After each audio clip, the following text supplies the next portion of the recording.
Two ball guys and a microphone. Two ball guys and a microphone. Two ball guys and a microphone. Two ball guys and a microphone. Alarm ringing in the morning, time to rise and shine.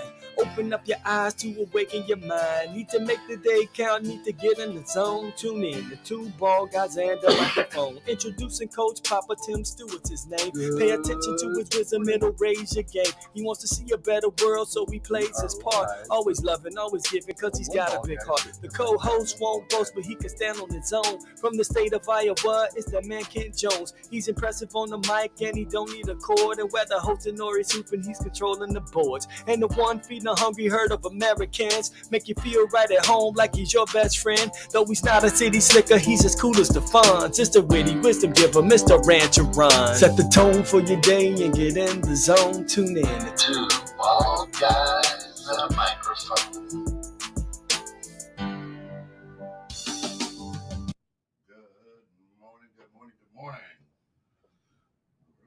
Good morning. Coach Poppy here, Deke on the controls right now, trying to get everything dialed in. Should have a guest coming in this morning at some point. It's weather's a little challenging out there this morning. You know, it was raining when you came in, but it was coming down pretty good. So we are on the tail end of the fourth quarter, talking about what it means to be in the last quarter of the year. Are you ready for next year? Are you ready for the end of this year? Are you ready to take your business forward no matter where you're at? Take your life forward. Now, I've got a retreat coming up this weekend where I'm going to be able to just chill for 3 days and take a breath and get ready to close the year out. If you're out there, what is it that you do as you're coming into the fourth quarter of the year to prepare for the last few months, the holidays, getting ready for the new year? Are you a resolutions person? Do you set your goals and you get to this point of the year and you're like, oh my gosh, I didn't hit all my goals. What can I do next?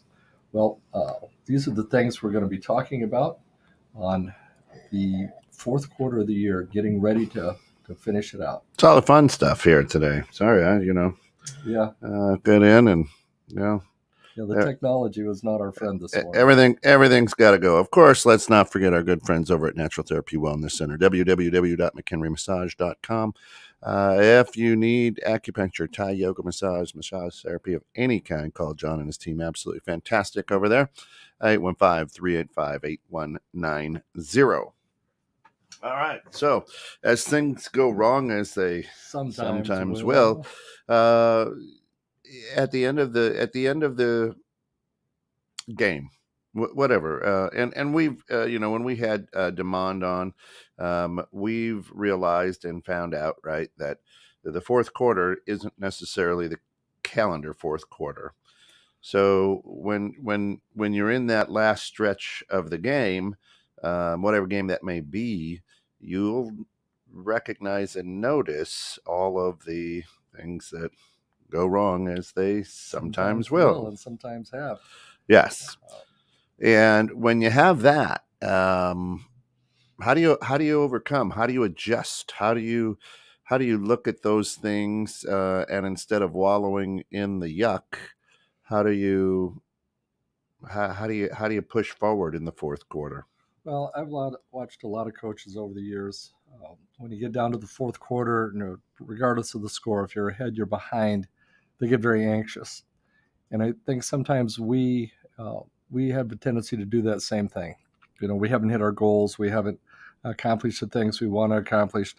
Life got in the way. Technology wasn't our friend. A lot of things happened. But I think you just need to do your job. You just get up every morning and do what you do and do it the best that you can. We need to make adjustments. We need to assess. We need to know where we're at, but we can't panic. When we become desperate, things don't always work. They more often than not fall apart. There was a game a few years ago. My daughter was the head coach, and we were losing by 1 with 8 seconds left on the clock. We called a timeout. And the other coach was a super good friend of mine. I've known him for years, and And this was a tight game. So I said, "Can I have this timeout?" And she's like, "Sure." And I said, "All right, girls, here's what we're going to do. This is our basket to the left, but when your inbounds girl slaps the ball, I want everyone to run to their basket just as fast as you can." And then Megan, who was throwing the ball in, I said, "At that point, I want you to just kind of throw the ball softly towards our basket. And Holly, I want you to turn around, come pick up that ball and go shoot a layup." And they're like, "Coach, just give it a try, see what happens." Well, I slapped the ball. As soon as all the girls started running to their basket, Ted looked at me like, "Really?" And my girl went and picked up the ball, scored the layup. We won the game by 1 as the clock was going out. And it wasn't the play, but I think it was the way I addressed the play. I was calm. This is going to be fun. You Yeah. guys you're going to love this. There was no pressure on them. And I think sometimes that we put undue pressure on ourselves to a point where we don't function as well as we Yeah, are absolutely. able to. Yeah, absolutely. I think life is full of peaks and valleys. Life is full of little runs, if I can say that. You get into a little 2-3 month stretch where everything feels good. Everything is absolutely, just clicking. Then you'll run into 3 weeks, 4 weeks of just pure hell, and everything doesn't, it doesn't go your way. And I think that's when, you have to kind of sit back and take a look at your plan. Good morning, Shayna. How are you? Glad to have you with us Always this glad. morning. When you, it's too easy in life to fall into depression. I'm not trying to belittle depression. Depression's a serious thing, but it's too easy to just fall into it, right, and stay there. I think when that happens, if it's not a serious chemical imbalance or something like that, it's absolutely essential to get help, get professional help, and but I think we look at those 3-4 weeks, maybe month and a half, sometimes a year of just bad luck, and we say we can't get out of it. Besides journaling on gratitude, how do you suggest people work on seeing the rainbow again and the pot of gold? Just look at your family. Sit down and look at all the things you've accomplished to this point. Don't get stuck on what you haven't done, but just recall the things you have done, and Yeah. know that you have the skills, talents, and ability that you need to do what you need to do. And then, we talk about a lot, but it is important to attack it with a positive attitude. Yeah. To go in believing that you can overcome whatever challenge it is that you're facing. Yeah. So, I do like what Shana says. Help others. Boy, that's dead on. Usually, if you are feeling in that bad loop, going out and helping others, really taking time to, and not just, oh, I held a door for somebody. Yeah. Go spend some time with perhaps people who are less fortunate. Go with the marginalized, if you will. And boy, does that turn around your outlook, and does that give you a purpose. We've talked in circles and circles and circles about our good friend Simon Sinek. And Simon, thanks for tuning in this morning. Appreciate all of your support. He talks a lot about your why, and we've had conversations that you don't know your why. As if people knew their why, they'd be doing exactly what they would love to do or want to do. And so I think that it's important to understand that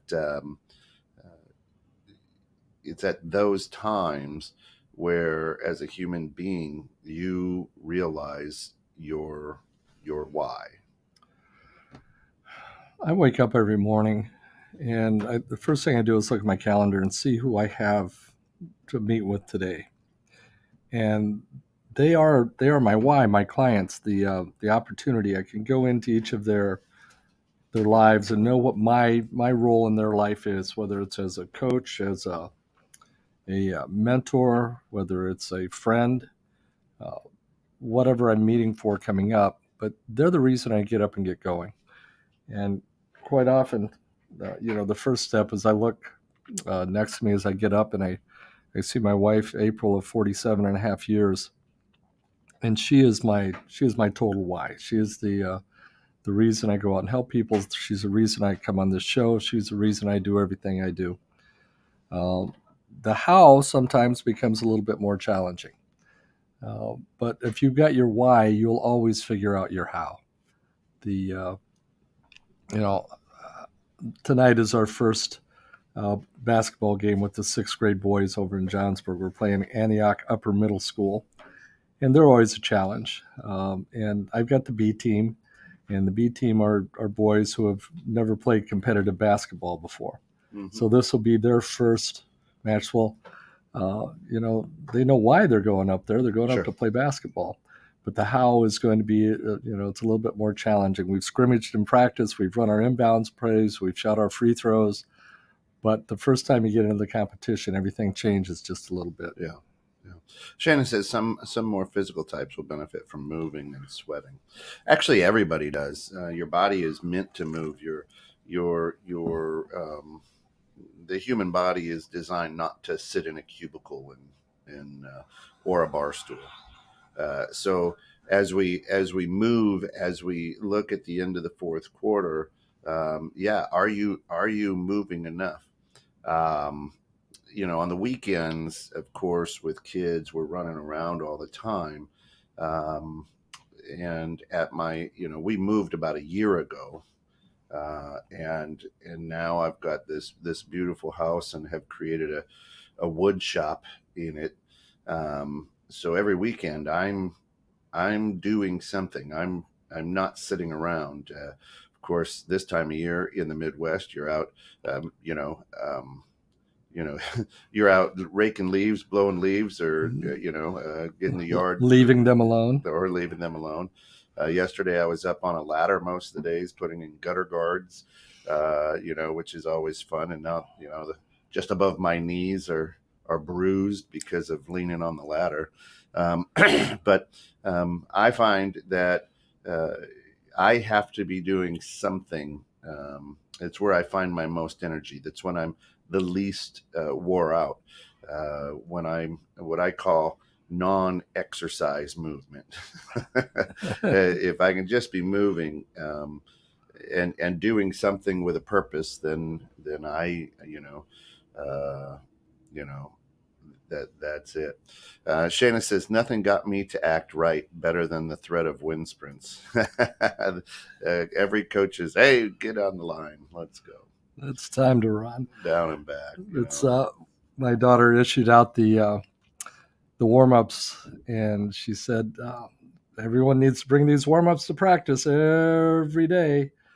And we take a little bet to see how many aren't going to show up. And there were 5 of the boys didn't bring their warm-ups back the next day. So they ran a set of walls for every uniform that didn't show up. And they got their indoctrination into high school or basketball, scholastic basketball. There you go.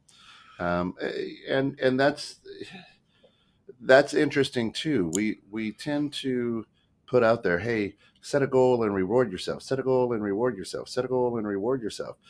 But nothing got me to act right better than the threat of wind sprints. What is your, maybe that's our next series. What is your punishment if you don't hit your goal? Well, we just don't do it. Yeah, exactly. We don't have I'm going to find myself $100. We don't have something that. And when you go back to the Freudian studies and the rewards versus the punishment, which is more powerful?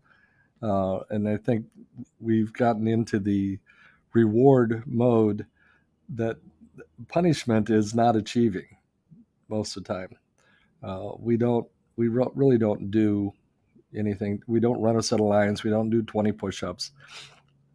But I think it's the feeling that we get when we don't achieve, when we haven't accomplished that. Oh man, if only I would have, if only I could have. Well, so here's the issue then, is that in the fourth quarter, you're looking at it and saying, no way, there's no possible way. However, at the end of any game that you have ever coached, you don't say, you all suck, you idiots, right?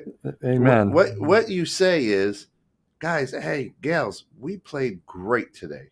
There are a few little moments here or there. This is what we can learn from. And as you coach a team, you don't say, well, guess what? Well, we lost. That's our punishment. We lost. No, we build that. We don't look at the loss, right? What do you say? You win or you learn, right? But here in our own personal lives, we don't ever say that, do we? We say, well, that sucks. I guess I didn't get it. I didn't make it. Woe is me. Instead of looking back at the journey and going, it's not about the destination. Maybe it's about the journey. How much did I learn? How much did I love? Earlier in this series, you talked about, on my goal sheet was, we wanted to have a camper. Well, we did. It was a pop-up camper that was a piece of crap. That wasn't the camper that I had in mind, but we did have it. It was a camper. And then you have to sit back and go, okay, there it is, right? And if we could, as people, as humans in our own life, stop playing the scholastic, you got a D on this, instead of saying, because in business, if you get 60% of your goal, it's a pretty good year. It's a pretty good year, right? If you have 60% growth, that's pretty good. Yeah. So in our personal lives, how do you go, wait a minute, I've come a long way. Did I hit that pinnacle? No, I fell short. But what did I learn along the way, and how did I do it? Yeah. Oh. There was I was a production supervisor, and I had some construction going on in one of my departments. I had a bearing that I had ordered for one of my pieces of equipment that had shown up 3 days in the right box, but it was the wrong bearing inside the box. And I had contacted the supplier, and I said, somebody boxed these wrong. You're still sending me the wrong bearing. Oh, I'll bring you one out myself. And he brought it out, and it was still the wrong bearing, even though he took the time to drive it all the way out. And that day, one of my employees made a production error that cost us about $30,000 in production. And I was not a happy guy. I got to track and field. I was the head track coach at Johnsburg Middle School at that time. And I got there, and Bruce Harbeck, the athletic director, meets me at the door with the eligibility list, and a third of my track team is ineligible to participate. And it all came down to one teacher who was just having a bad day and just flunked most of her class. And I closed the door, and I told the athletes what had happened that day, about the wrong bearing in the wrong box, the employee making the mistake, the contractor started to cut on the wrong line. Fortunately, I was in the room because there was a measurement line and a cut line, and he was cutting the wrong one. I said, who did that? And they said, well, your contractor, your employee, your vendor. I said, no. C students did that. People who are happy being average did that. People who want to just show up and smile and nod and say, I'm here, did that. They said, the fact of the matter is, if you want to get anywhere in life, you've got to put in extra effort. You've got to, your job right now as a student is to do the best that you can, to go out and get the grades that you can, to shoot for that A. You may not always get that A, but if you're studying and working, you're going to get a lot better grades than this eligibility report reflects. And when we look back on that, our school system prepares us to be average. Yeah. It doesn't prepare us to go out and excel. So sometimes I think when we get to the fourth quarter, hey, we got a C for the year. I'm okay with the C. We just haven't put in the effort it takes to get to that next level. And we realize that. And now it's, what are we going to do about it? And that's a whole different. Maybe that's that's a topic for the grounds rather Right. rather than two bald guys and a microphone. Of course, I he caught does him as while he I'm was drinking. Two bald guys and a microphone. There we go. There we All right, let's go. yeah, and that's interesting, and I like what you say, but I think where we're going here in this last segment of the fourth quarter. No, we've got one more, don't we? So we've got one more. We have one more Yeah, date coming up, but is it isn't over, right? It ain't over till it's over. It isn't over, and maybe it's not too late to change directions by taking a look at what am I fighting for here? What am I truly trying to accomplish here? Every year, every year. When I must have been 26, 27 years old. I was working for a combined insurance company, and I was a mover and a shaker. I was young. I had energy. I wanted to be the best in the world. I wanted to get to the top of that ladder. And Bill Blackburn is a guy. He a long-time insurance agent and just a great individual. And retired, but came and he would do some training and things of that nature.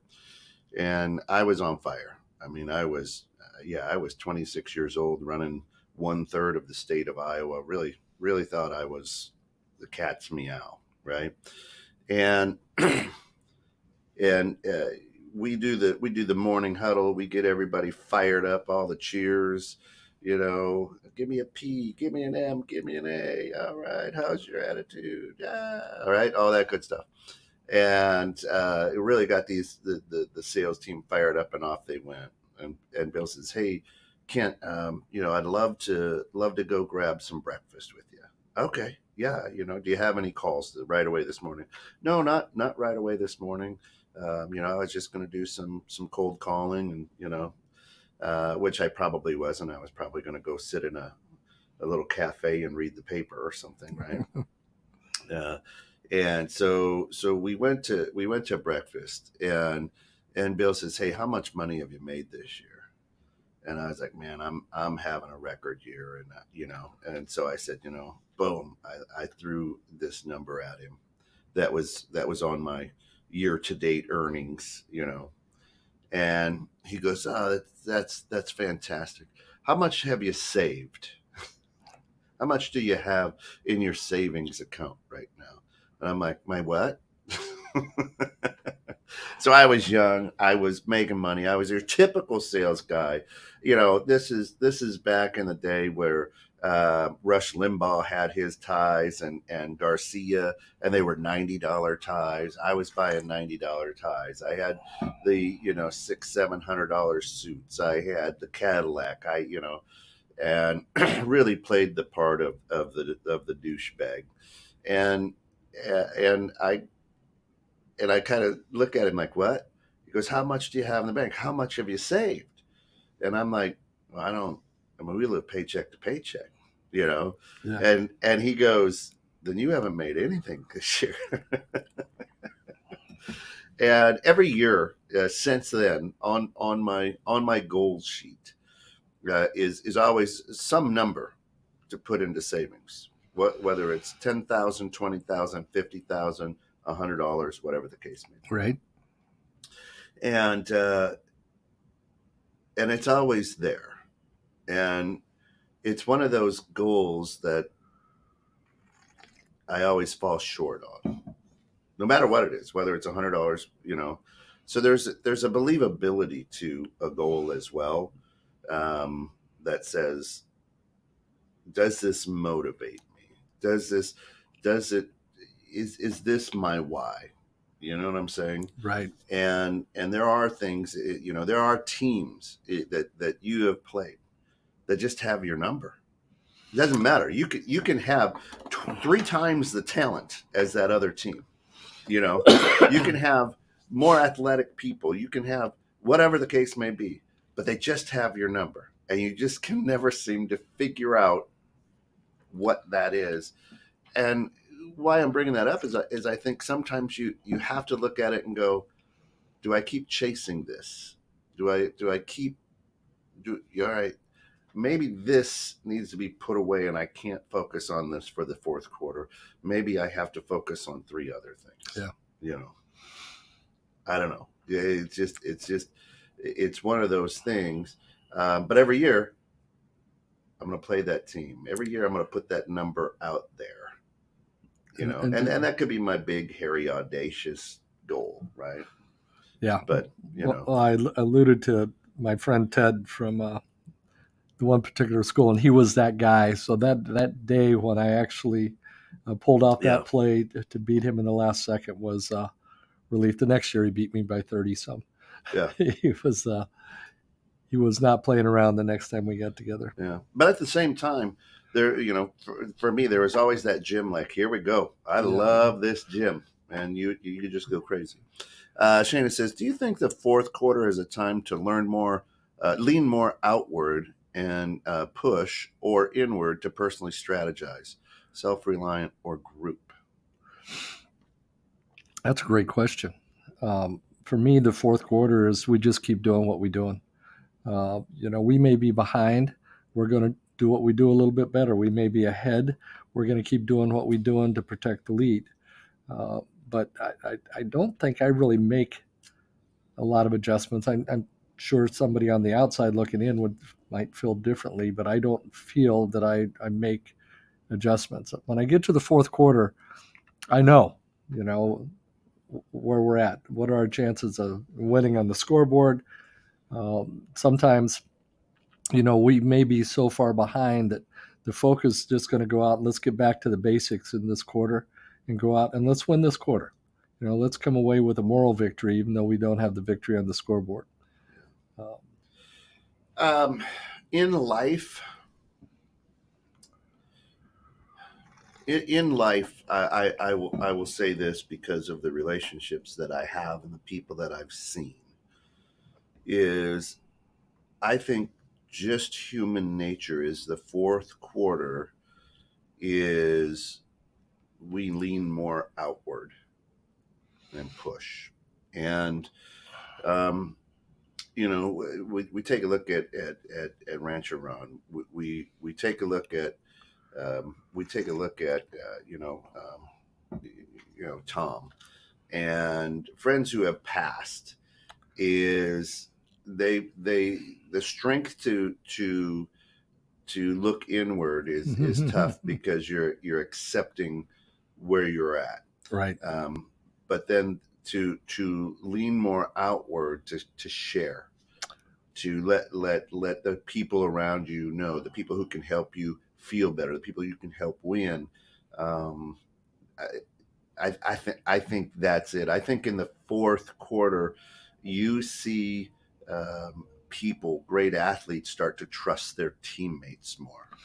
So I think even though there's a piece of that inward reflection, it's about, you know, pushing outward. Jesus of Nazareth, right, was a guy who needed to be alone there in the fourth quarter, but then said, all right, everybody, let's go together. And so I think there's that push and pull, a little bit of each. And I think what you have to do is you have to find the time to do that. And that's, you know, that's kind of practicing that mindfulness. You have to really be present in the fourth quarter and what's going on, if that makes sense. It makes a lot of sense. Shane goes on to say the trick play in basketball comes in handy. No, always having something in your bag of tricks to, you know, keep it fun, do something a little different. And if it doesn't work, well, we gave it a try. The old college try, as they say. Right? The old college try. So, if you went to college. I think in that fourth quarter, it's about not losing track of the plan, of the goal, of the journey that you've been on and where you're going, and understanding that I can see it, right? And also, I think that that fourth quarter isn't the end. It's, you know, how you finish is how you start, right? So if it's the fourth quarter of your goals, of your your mm, New Year's resolutions, if it's the fourth quarter of your work life, um, so many great people have retired and found the time in their life to do what matters to them now. Yeah. Right. So many people who don't adjust in that fourth quarter have put their entire identity into the work that they have done, and they can't let go, if that makes sense. No, no, I didn't. She said, speaking of the fourth trick plays, did you see the last Packers play? Benny Hill could not have done better. No, I'm going to have to look it up now. I'll have to see what happens. How'd it work out for him? Yeah, that's a good 3 in a row they've lost now. Nothing better from a Bears fan to see that. We're used to it. They're not. Yeah. What is this?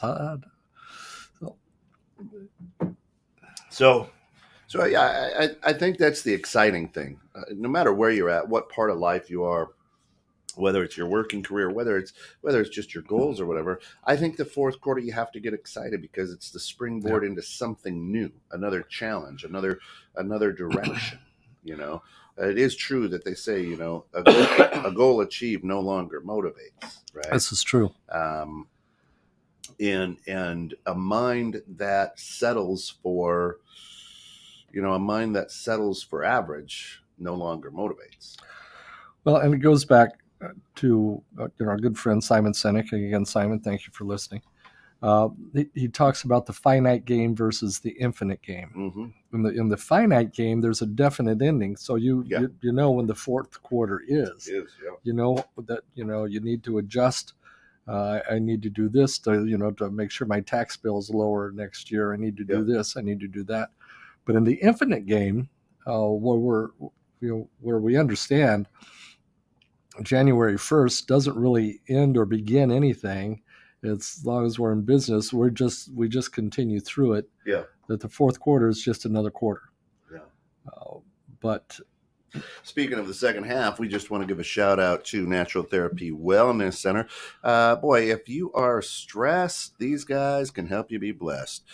Check them out at www.mchenrymassage.com, 815-385-8190. Massage therapy, acupuncture, Thai yoga, massage, reflexology, deep tissue, hot rocks. Man, you got it. If you need just to release some stress, check them out at Natural Therapy Wellness Center. You're listening to 21.6 The Net. This is Two Bald Guys and a Microphone.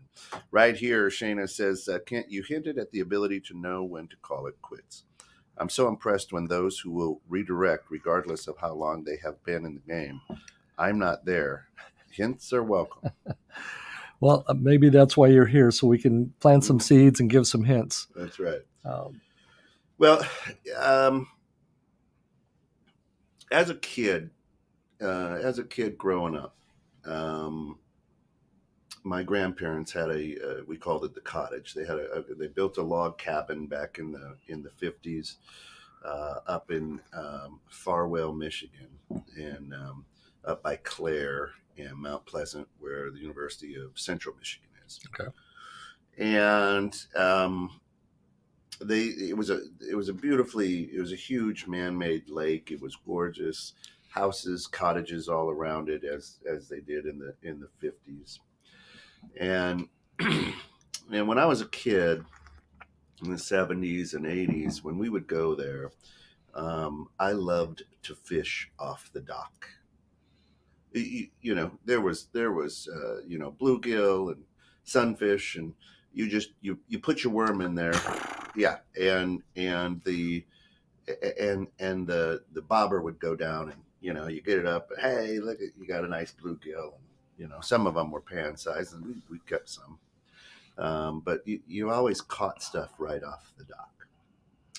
Now, those were the little fish. Those were the good, hey, and they weren't dumb. Well, They were, because they kept eating the same worm, I guess. But then if we went out in the boat where my brothers like to fish for bass or something, and you had to have that patience, um, even though it was a bigger fish, I didn't like it. It was too boring because you weren't catching. Yeah. You like Right. catching, not fishing. And so so I learned to love to fish off the dock, and I learned to not like to fish out of a boat, right? Um, and the reason is I like to catch. I didn't like to fish. And so even though you got a bigger fish, even though the prize was bigger, with patience and maybe going to a honey hole, you have to learn again when it's not working in that honey hole. Now if I went out to that dock and I dropped worms in there and nobody was there, I was there for 5 minutes and done. Like, what? This is ridiculous. Where are all the fish, right? And so this was my fishing career. So it's that old story. You got to know when to cut bait, but I don't think you have to know when to cut bait. I think you have to know when it's not working in that honey hole. Right. And it takes a lot of self reflection. It takes a lot of self being able to look in the mirror, and be honest with yourself, which a lot of us are not. And to be able to say, did I do my best? Am I in the right position? Right. I absolutely love what I do. I absolutely am enjoying it. I like who I work for. There are some great things outside of this station. We could even use this station as one. We built this station to bring a daily dose of encouragement. That's why the company's called DDOE.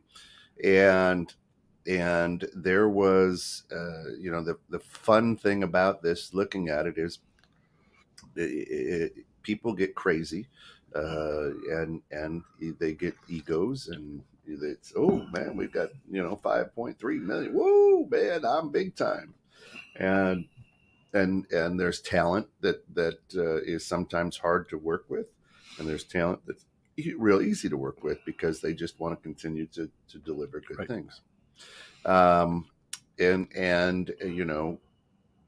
when Ron died, we brought Pete in, Uncle Pete, and Pete was fantastic, and he loved this little corner over here, which is now the Peter Gulp producer booth over here. And he would come on every morning, and people loved that. And this was his place of zen. However, Pete was a curmudgeony old man, right? He had his moments. God love him, but he didn't. He wanted to keep everything right here. He didn't want to expand. He didn't want to bring in different talent. He wanted to. This was his baby, and by God, you're not going to be able to touch it, which was good because it was a great learning experience in business for me with a partner of that nature. And then about a year ago, right before Thanksgiving, Wednesday night, he passed, and we sat there, and for about 4 months, I really had to shift and go, uh-oh, now how do I keep this thing going?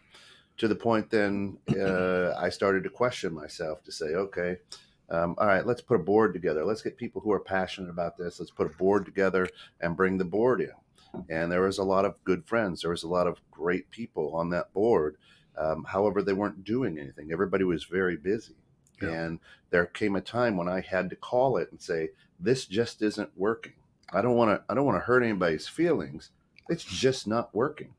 Why? Because I'm doing everything still. The idea was to bring in people and more hands. The old saying, more hands make less work, right? And so I had to, even though that was a tough thing for me, because I absolutely always love to try to make everybody happy, was to say, okay, this isn't working. We've got to stop. We'll just stop this insanity, right? Yeah. I remember that phone call. And so we did. And then I talked with 3 individuals and said, okay, here's the deal. I would love to go into business with you 3, and then there's 4 of us, and we can do this. and we can push and make this great. Here's what I'm doing. I'm giving you a year, 1 year of my time, because I've been doing this for 4 years, and it's starting to wear on me. And I go out. Let's give it a year. The four of us give it a year. We'll push. If we're doing great, we'll keep going. If not, if you guys want it, you can have it, and just buy me out, and I'll walk away. It's not that I don't love this. It's I do. I enjoy being on the air. I learn so much from all the shows, and I listen to the station all the time, right? Even when I'm in my own car. So I'm not obsessed, but I love tuning in because there's great shows, there's great things. But I'm okay saying that if we're not where we need to be in July, I've got to be able to say, okay, I can use my energy, focus, and talent for something different, and I have to be okay with that. And fortunately, at this point, things are moving in a good direction. Fortunately, right? But we have to continue to look at it. So right now, I'm going into the second quarter of my plan there, and Derek and Coach and Mike are all phenomenal business people, all driven, all and I think we've got a great squad to build DDOE and 21/6 into the next levels of where it needs to be. But it takes work, and it takes work from all of us. And so I think it's the truth of saying, okay, I've run the race. I mean, when you're done running a marathon, then you should be finished, right? There's a new. I just started watching on Netflix a new documentary. I think it's called The Human Playground or something like that. I haven't watched it yet, but I've seen. And this whole documentary is about athletes who push themselves through severe pain, and what it takes to win, and why do people do that, right? So it's really pretty cool, and it gives you a neat look into the mindset of athletes, the mindset of people, and that's why do we do the things we do? But at the same time, in every race you don't keep running when you finish the marathon. You don't, right? You cross that finish line and go, hallelujah. The old George Carlin, I found it in the last place I looked. Well, if you kept looking after you found it, I'd be concerned. That's right. And sometimes we've found the secret to what we need to do, and we keep looking. We keep looking for something else, something more. Well, but to take a look back and say, what have you learned? What have you learned? What have you learned? What have you learned? Frank, good morning. Frank Hostica. To look back and say, what have you learned? What have you learned? What have you learned? We started Two Bald Guys and a Microphone back in 2016, for crying out loud. September 5th, Labor Day. We're 6 years in, and we took about a year and a half off, almost 2 years off. And we just sat there and watched our social media continue to grow, and people join in, and we finally said, we got to get back together and go back to work on this, and so we did, and here we are, Monday morning, just happy as two pigs in poop.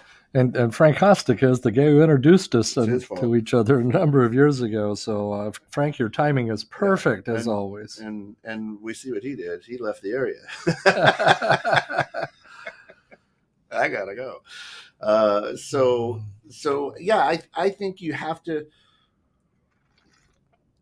You have to start changing and shifting. Here's a hint: you have to change and shift your mentality to. Achieving the goal or surpassing the goal isn't winning. Achieving the goal and surpassing the goal is a reward. The true goal is, is putting it out there. I've shared it in the past, and I'll look it up, but whether you like him, hate him, whatever the case may be, Kobe Bryant, as a young man, I wouldn't have trusted my wallet in the room with him. Right. As he matured and before he died, he became a pretty wise individual. Um, you know, and he had Oh, a he had some hard lessons along the way. yeah. Some lessons that many other professional athletes failed miserably at. Kobe faced up to his errors, and that's how he grew into the man that he became. Yeah. And I'm trying to look it up, because he, it was what he said to his family, um, is incredible. So let me find it, and because it speaks volumes, um, if I can find it. Got a new Sheena comment there.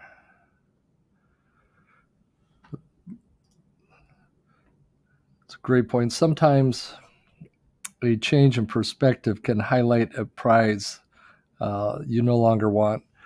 Garth Brooks wrote the song, "Sometimes God's greatest gift are unanswered prayers." Yeah. And sometimes we think we know what we want, but life has a tendency to give us something totally different, and sometimes a lot better. Yeah. We spent some time this weekend cleaning the garage and coming across memories, and a lot of those memories this time found their way into the garbage can. It was, Right. we've been holding on to this stuff for so long, and it's amazing how much room I have in that garage now. Cleaning out and just preparing for the next phase, putting the lawnmowers away, getting the batteries out, moving the snowblower to the front of the garage. So Start it up. Here's what he says. He says, lastly, our daughters, Natalia, Bianca, and Gianna. You guys know that if you do the work, you work hard enough, dreams come true. You know that. We all know that. But hopefully, what you get from tonight is that those times when you get up early and you work hard, those times when you stay up late and you work hard, those times when you don't feel like working, you're too tired, you don't want to push yourself, but you do it anyway, that is actually the dream. That's the dream. It's not the destination, it's the journey. And if you guys can understand that, what you'll see happen is that you won't accomplish your dreams. Your dreams won't come true. Something greater will. It's huge. Yeah. And I think we lose perspective of that. I think we lose perspective of that and say, I've got to achieve that A plus. I've got to get that. And we focus so much on that end goal that we don't realize that it's those early mornings, it's those pushes, it's the journey that is actually the dream. When I was a company commander of the Woodstock National Guard unit during Desert Storm in the early 90s, we had been activated. And the unit itself didn't know it because this was among the first activations of the Guard and Reserve units. And so they called us all together in this big meeting hall down in Schomburg. And we're learning how to put together mobilization packets. We're learning how to communicate. We're learning how to overcome problems that families are going to have. And it was big, and we were overwhelmed at some level. That evening at dinner, General Sarkisian stepped up to the microphone for his talk, and he says, "Gentlemen, we need to keep everything in proper perspective." He said, and here's my story on perspective. This dad had taken his daughter off to college and dropped her off and went back home. And being a good dad, he's trying to give her space, but it had been a couple of months since he heard from her. And one day he went to the mailbox, and there's a letter of these things that come in envelopes with stamps on them. And it's from his little girl, and he opened it up, and he's excited to read it. And he opens it up and says, "Dear Dad, sorry I haven't written in a while. I just got the cast off my arm yesterday. I broke my arm when I had to jump out of our second floor dorm room during the fire. Now, Dad, do you think it's fair they didn't relocate my roommate and myself because they say the fire started in our room, something to do with utensils for cooking crack cocaine?" Dad, trust me, I have no idea what they were looking at, But Dad, you always told me I should have the will to survive, and I didn't know what that meant until the day after the fire when I met Will. And now Will's letting me stay with him in the apartment over the gas station where he works. And once you get used to no walls around the toilet, the whole privacy issue just isn't an issue at all. Now, Dad, I do hope you're sitting down because, as it turns out, Will and I are expecting a baby. And if it's a boy, we'd like to name it after you. Well, now he is sitting down, and he turns the letter over to see what other good news is in it. And big, bold letters that said, now, Dad, think about it. You raised me better than that. I would never get involved in drugs. If there was no drugs, there was no fire. If there was no fire, there was no second floor dorm window. There was no broken arm. There's no guy named Will. There is no toilet with no walls, and there is no baby. However, I'm getting a D in history and a D in algebra, and I need $500 to make it through the semester. And when you put it all in perspective, that's not that bad. And I've never forgot that story because it helped us put everything that day all into perspective. That was a Saturday night, and we came out of that meeting, feeling good about the next steps, about preparing to deploy, about preparing to head to the desert. And the next day, Saddam Hussein was captured, and everything was put on hold. So the soldiers themselves never knew that the unit had been activated, just myself and my command staff. But at the end of the day, I learned a pretty good story on perspective. Yeah, here's the other thing to take a look at on when to throw in the towel. And I won't necessarily say call it quits, but to say I've run the race. I want you to think of the best family vacation that you've ever been on. Okay, now. As we know, let's just use this. Let's use the magical kingdom. Okay, everybody says, "Hey, oh, you're taking a trip, you're going on vacation. Where are you headed?" We're headed to Orlando and the wonderful world of Disney. Okay, that's your goal. That's your goal to get there. That's what you're telling people. However, if you think of that particular trip that you took with your family, whatever the trip may be, you had a goal in sight, and you got there. But the stories came from the journey. You don't say, you know what, we're headed down to Orlando to walk 6 miles a day, be crowded by a bunch of idiots, whiny, cry kids, stand in line for hours, and waste more money than we ever thought possible. Oh, which, by the way, Disney doesn't take money anymore. You now have to put all your money into an app on a wristband that they give you, and you just scan it everywhere. Sounds like it's a great time. If that was the way you approached it, and nobody going to go to Walt Disney World, right? But take a look at the stories, and you remember a few things of some maybe bratty kid or something like that. You don't think of the fights. You don't think of the blown tire on the side of the road unless there's a story that goes with that as well. You don't look at the journey. The journey is what it's all about. And in the fourth quarter, if you can take a look at the journey that you're on and say, man, life's good. What a journey. Yeah. What a blast. Right? What an adventure. This is what it has to be. And if we can understand that perhaps the goal isn't the goal. The goal is the race. It's the journey. It's the ability to go, man, we did it. We took 4 kids, packed them up in a station wagon or in a minivan or whatever the case may be, and we traveled across America, for 2 weeks, whatever the case may be, spent way too much money and listened to each other, just fighting in the car, whatever the case may be. If you looked at the journey, you'd never push off, right? So, but if you start looking at the journey in the fourth quarter and say, wow, look how far we've come. Look what we've done. The remodel here at the studio, for years, the studio looked like a walk-in closet. It was disheveled. It was horrible. It had a sink in the middle of it. I mean, it was crazy. And this summer we said, okay, let's gut it and make it look great.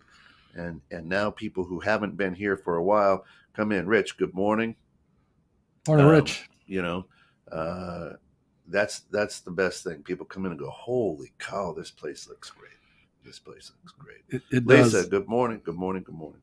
Yeah, Shana says that is a great point. Sometimes a change in perspective can highlight a prize you no longer want. Absolutely. Absolutely. And sometimes you got to stop running after that piece of cheese. It's always on the trap. Yeah, the Greyhounder says, you know what? That rabbit's never going to stop. I'm done. That's it. That's it. Right? Absolutely. We're in the last 5 minutes. Yeah. What do you got big, exciting going on this week? This week is, of course, a huge week for Halloween. A lot of fun with the kids and neighbors. It's going to be a rainy one because it is Halloween week. It's got to rain on Halloween, and it's cooling down a little bit.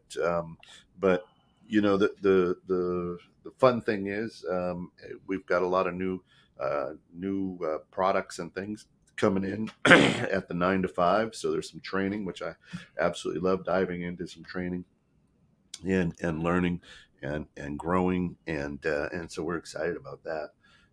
And of course, this week is such a loaded week. Tuesday, we've got, Tuesday, we've got Anything Goes with Bremer and Jones, followed up by Let Me Tell You Something, Brother.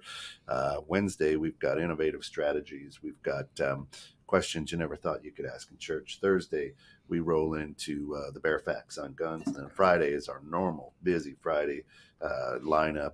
So this is a fun week. And then, of course, I've got basketball practices with my youngest daughter. We've got tournaments on Saturday. Yeah, it's just it's fun. We have our first and second games this week with the 6th grade boys out of Johnsburg. We've got Antioch tonight, and then on Wednesday we have a game.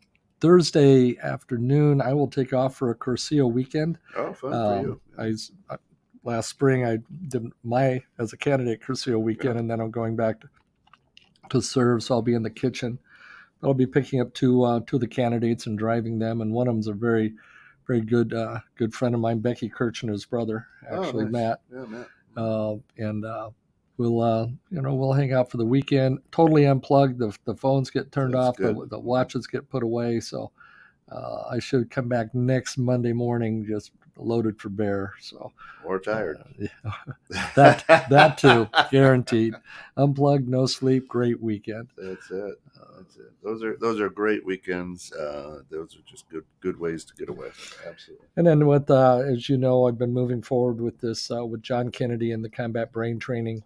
We've got a couple of new training opportunities this week. I've connected with several athletic directors that I need to going to follow up with. So just exciting, still moving. There you go. And in the right direction. That's always it.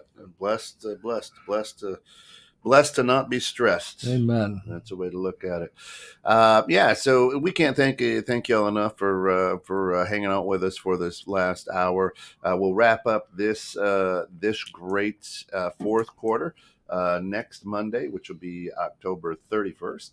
And so we'll rush in the last piece of October and the first month of the fourth quarter calendar wise with what to look at and how to kind of put it all in a package and move forward. So for all of us here at 21-6 Net, we can't thank you enough for hanging out with us this morning. It's time to get off the bench and get back in the game. My name is Coach Pop, and I do approve this message.